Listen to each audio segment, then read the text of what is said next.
warahmatullahi wabarakatuh. Perkenalkan, nama saya Ersa Herlistina Nasution, mahasiswi STIE Pembangunan Tanjung Pinang, Prodi Manajemen. Pada video ini saya akan menjelaskan materi mengenai e-commerce. Pernahkah Anda berbelanja online? Berbelanja melalui internet merupakan dampak positif di era digital. Era digital ini telah mengubah banyak hal, mulai dari aspek komunikasi, ekonomi, dan aktivitas jual beli. Perdagangan di zaman sekarang tidak berpusat pada pasar, swalayan, plaza, mall, ataupun tempat lainnya, karena orang mulai nyaman menggunakan e-commerce. Karena dengan berbelanja online, orang-orang tidak perlu lagi berkunjung ke tempat pusat perbelanjaan, karena cukup dengan mengunjungi situs e-commerce. Di Indonesia, perdagangan elektronik ini meningkat setelah beberapa tahun belakangan. Apalagi? Terlebih setelah munculnya berbagai macam situs marketplace. Nah, untuk lebih mengetahui lebih lanjut, saya akan membahas dan menjelaskan mengenai apa itu e-commerce. Apa itu e-commerce? E-commerce biasa disebut juga electronic commerce.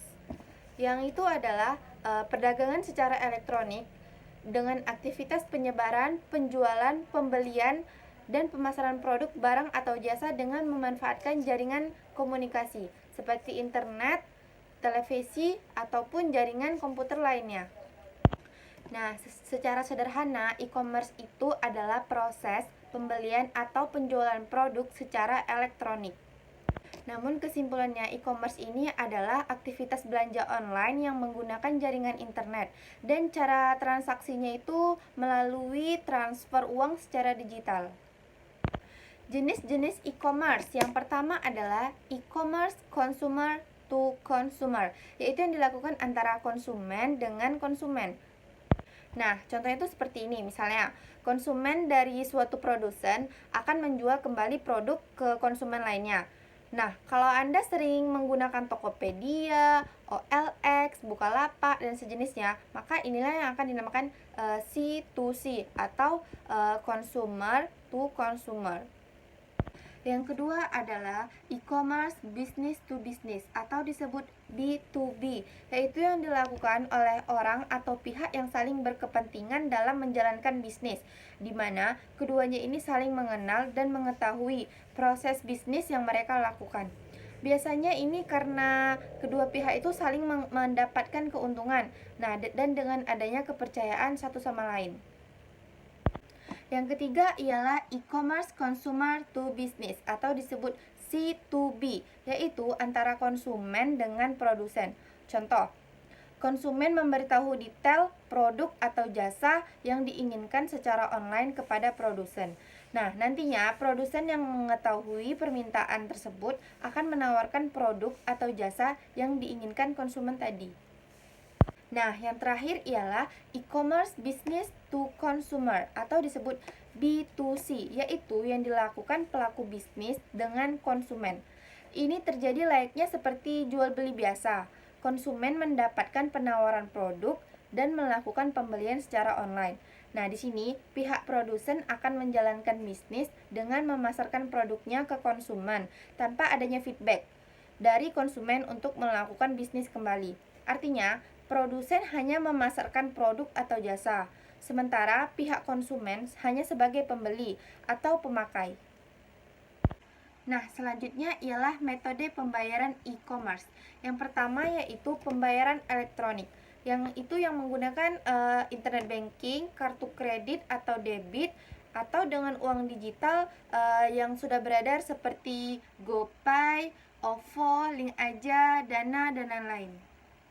Yang kedua yaitu pembayaran cash on delivery atau COD yang bisa kita sebut, yaitu transaksi pembayaran dengan metode ini yang dilakukan secara langsung. Nah, jadi penjual dan pembeli akan bertemu sesuai dengan kesepakatan. Bisa juga dengan bantuan perantara kurir. Setelah menerima barang, pembeli membayarkan uang secara tunai kepada pihak penjual. Pembayaran menggunakan metode ini juga dapat meminimalisir terhadap penipuan secara online. Jadi lebih terjamin gitu. Yang ketiga yaitu pembayaran lewat transfer.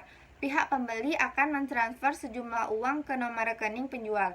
Setelah membayar, barang baru akan dikirim oleh penjual melalui jasa pengiriman. Nah, manfaat dari e-commerce ini adalah yang pertama, menghemat waktu. Yang kedua, pembeli lintas wilayah. Yang ketiga, mampu meningkatkan market exposure. Yang keempat, mampu meningkatkan customer loyalty. Yang kelima, mampu meningkatkan supplier management. Yang keenam, mampu mengurangi biaya operasional. Yang ketujuh, dapat mempersingkat waktu produksi. Dan yang kedelapan, selalu buka. Yang kesembilan, manajemen persediaan otomatis. Dan yang terakhir ialah mempermudah pembayaran karena dapat dilakukan secara online. Kesimpulan dan penutup. E-commerce karena dengan berbelanja online, manusia tidak lagi harus pergi ke pusat perbelanjaan. Sekarang tinggal mengunjungi situs e-commerce dan berbelanja, segala transaksi selesai dan barang sampai di depan pintu rumah. Dengan kemudahan yang beragam di e-commerce ini, Anda bisa memulai bisnis commerce ini karena ini adalah salah satu bisnis yang menjanjikan, sehingga Anda tidak perlu ragu untuk mencobanya. Nah, setelah membaca dan mendengarkan dari video ini, semoga Anda sudah